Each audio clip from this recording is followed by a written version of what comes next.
നിലമ്പൂർ ഉപതെരഞ്ഞെടുപ്പിൽ UDF സ്ഥാനാർത്ഥിയെ അല്പസമയത്തിനകം പ്രഖ്യാപിക്കുകയാണ്. തെരഞ്ഞെടുപ്പ് പ്രഖ്യാപിച്ചാൽ 24 മണിക്കൂറിനുള്ളിൽ തന്നെ സ്ഥാനാർത്ഥിയെ പ്രഖ്യാപിക്കുമെന്നാണ് കോൺഗ്രസ് അറിയിച്ചത്. അത് ഇന്നലെയും UDFന്റെ ചെയർമാൻ കൂടിയായ പ്രതിപക്ഷ നേതാവ് വ്യക്തമാക്കിയതാണ്. അതുപ്രകാരം ഇന്ന് രാവിലെ 9:30 തന്നെ കൊച്ചിയിൽ യോഗം ചേരുകയും അതിനുശേഷം കോൺഗ്രസ് അവർ UDFന്റെ സ്ഥാനാർത്ഥിയെ പ്രഖ്യാപിക്കുകയും ചെയ്യും എന്നുറപ്പിക്കുകയാണ്. ഏതായാലും KPCC ജനറൽ സെക്രട്ടറി ആര്യാടൻ ഷൗക്കത്തിന് തന്നെയാണ് മുൻതൂക്കം. അദ്ദേഹം തന്നെയാണ് നിലമ്പൂരിൽ സ്ഥാനാർത്ഥിയാകും എന്നറിയുന്നത്. 2 പേരുകളാണ് നിലമ്പൂരിൽ കേട്ടുകൊണ്ടിരുന്നത്. KPCC ജനറൽ സെക്രട്ടറി മുൻ മന്ത്രി കൂടിയായ ആര്യാടൻ മുഹമ്മദിന്റെ മകൻ കൂടിയായ ആര്യാടൻ ഷൗക്കത്തും അതുപോലെ മലപ്പുറം DCC അധ്യക്ഷൻ VS ജോയിയുമായിരുന്നു.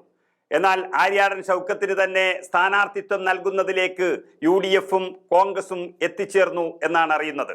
ആദ്യം VS ജോയിയുടെ പേരിന് മുൻതൂക്കം നൽകിയത് ഒരു ക്രൈസ്തവ പ്രാതിനിധ്യം വരണം എന്നുള്ളത് കൊണ്ടാണ്. മുനമ്പം വിഷയത്തിലടക്കം വഖഫ് ബോർഡ് വിഷയത്തിലടക്കം മാറി നിന്ന അല്ലെങ്കിൽ കോൺഗ്രസുമായി ചില അസ്വാരസ്യങ്ങൾ ഉണ്ടായിരുന്ന ക്രൈസ്തവ സഭയെ സന്തോഷിപ്പിക്കാൻ വേണ്ടി VS ജോയിയെ സ്ഥാനാർത്ഥിയാക്കും എന്നാണ് പറഞ്ഞിരുന്നത്. എന്നാൽ രൂപം കൊണ്ട പുതിയ KPCCയിൽ പ്രസിഡന്റ് സ്ഥാനം തന്നെ ക്രൈസ്തവ പ്രതിനിധിക്ക് നൽകിയത് കൊണ്ട് ഇനിയൊരു അതിൻ്റെ സാധ്യതയില്ല എന്നുള്ളത് കൂടി വ്യക്തമാകുമ്പോൾ VS ജോയി മാറി ആര്യാടൻ ഷൗക്കത്തിന് തന്നെയാണ് നിലമ്പൂരിൽ നറുക്ക് വീണിരിക്കുന്നത്. KPCC ഹൈക്കമാൻഡിന് പട്ടിക കൈമാറും. DCC പ്രസിഡന്റ് VS ജോയിയെ പരിഗണിച്ചതിൽ നിന്ന് മാറി നിൽക്കാൻ അദ്ദേഹം തന്നെ തീരുമാനിച്ചിരിക്കുന്നു എന്നാണ് അറിയുന്നത്. KPCC പ്രസിഡന്റും മുതിർന്ന നേതാക്കളുടെ അഭിപ്രായമെല്ലാം തേടിക്കഴിഞ്ഞു. ആര്യാടൻ മുഹമ്മദ് ഏകദേശം 29 വർഷത്തോളം 1987 മുതൽ ആര്യാടൻ മുഹമ്മദ് ആയിരുന്നു നിലമ്പൂരിന്റെ MLA. അദ്ദേഹം ഉണ്ടാക്കിയ പാർട്ടിയും കെട്ടുറപ്പും തന്നെയാണ് ഇന്നും നിലമ്പൂരിൽ കോൺഗ്രസിനുള്ളത്. അതുകൊണ്ട് തന്നെ ആര്യാടൻ എന്നൊരു ഘടകവും ആര്യാടൻ ഷൗക്കത്തിന്റെ സ്ഥാനാർത്ഥിത്വത്തിന് വലിയ ഘടകമായി എന്ന് തന്നെ പറയേണ്ടി വരും. അതുപോലെ VS ജോയി ചെറുപ്പമാണ്. അദ്ദേഹത്തിന് ഇനിയും ഒട്ടനവധി അവസരങ്ങളുണ്ട്. ഇനി വരാനിരിക്കുന്ന 2026 പൊതു തെരഞ്ഞെടുപ്പിൽ ഒരുപക്ഷെ അതിന്റെ തൊട്ടടുത്ത മണ്ഡലമായ തിരുവമ്പാടിയിൽ നിന്നൊക്കെ മത്സരിക്കാൻ VS ജോയിക്ക് സാധ്യതയേറെയുണ്ട്. അതുകൊണ്ട് തന്നെ ആര്യാടൻ ഷൗക്കത്തിന് നിലമ്പൂർ വിട്ട് മറ്റൊരു മണ്ഡലത്തിലേക്ക് പോകാൻ കഴിയില്ല എന്നുള്ളതൊക്കെ KPCCയും അതുപോലെ കോൺഗ്രസ് നേതൃത്വവും മനസ്സിലാക്കിക്കൊണ്ട് തന്നെയാണ് അദ്ദേഹത്തിന് വീണ്ടും ഒരു അവസരം നൽകാൻ തയ്യാറായിരിക്കുന്നത്. കോൺഗ്രസിനെ സംബന്ധിച്ചിടത്തോളം ഇതൊരു അഭിമാന പോരാട്ടമാണ്. 2026 നിയമസഭാ തെരഞ്ഞെടുപ്പിന്റെ സെമിഫൈനൽ കൂടിയാണ് PV അൻവർ എന്ന മുൻ ഇടതുപക്ഷ MLA നൽകിയ ഏറ്റവും നല്ലൊരു അവസരം.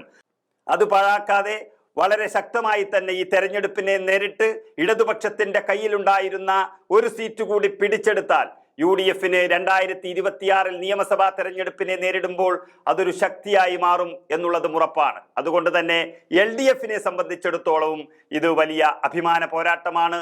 കയ്യിലുള്ള സീറ്റ് നഷ്ടപ്പെടുകയാണെങ്കിൽ അവരുടെ 3ാം ഭരണം എന്നുള്ളൊരു ലക്ഷ്യം തകർന്നു പോകും എന്നുള്ളതും ഉറപ്പാണ്.